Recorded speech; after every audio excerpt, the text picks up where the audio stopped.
Praise lord. దేవుని పరిశుద్ధమైన నామమునకు మహిమ కలుగునుగాక. ప్రభు నామమున మీ అందరికీ హృదయపూర్వక వందనాలు. ఈ ఉదయకాలము దేవుని వాక్యాన్ని విందాం.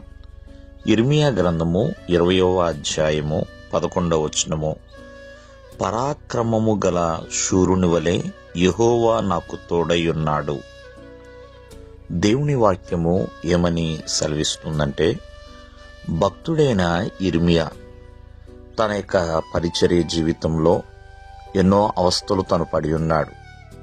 ఎన్నో ఇబ్బందులు, ఎన్నో శ్రమలు ఎదుర్కొన్నాడు. మరి అటువంటి శ్రమలలో, శోధనలలో, ఇరుకులలో, ఇబ్బందుల్లో దేవాది దేవుడు యిర్మీయా పట్ల పరాక్రమము కలిగిన సూర్యుని వలె తనకు తోడుగా ఉన్నాడు. యిర్మీయాకున్న మరొక పేరు కన్నీటి ప్రవక్త.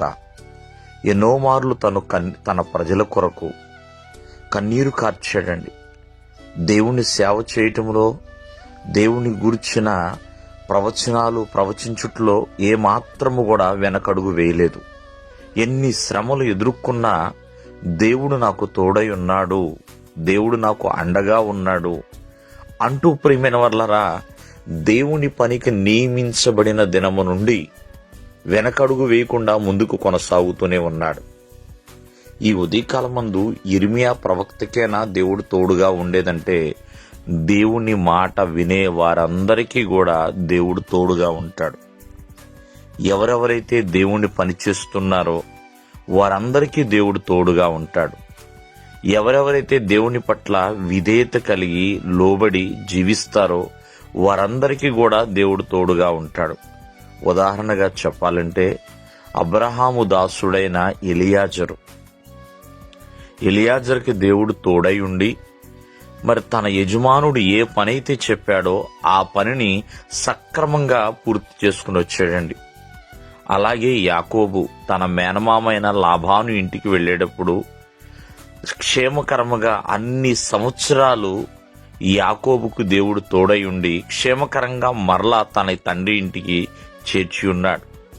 ఇంకా అద్భుత రీతిలో చెప్పాలి అంటే, బానిసగా అమ్మబడిన యోసేపుకు దేవుడు తోడై ఉన్నాడండి. తోడై ఉండి ప్రియమైన వర్లరా ఎంతో ఎంతో ఆశీర్వదించాడు, ఎంతో గొప్పగా దీవించాడు యోసేపుని.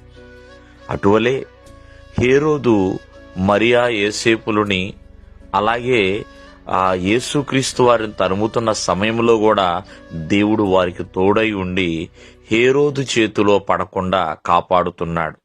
అలాగే అపవాది ఉచ్చులో చిక్కబడకుండా మనందరికీ కూడా దేవుడు తోడై ఉండి నడిపించువాడు. దేవుడు మిమ్మను దీవించునుగాక. ఆమేన్.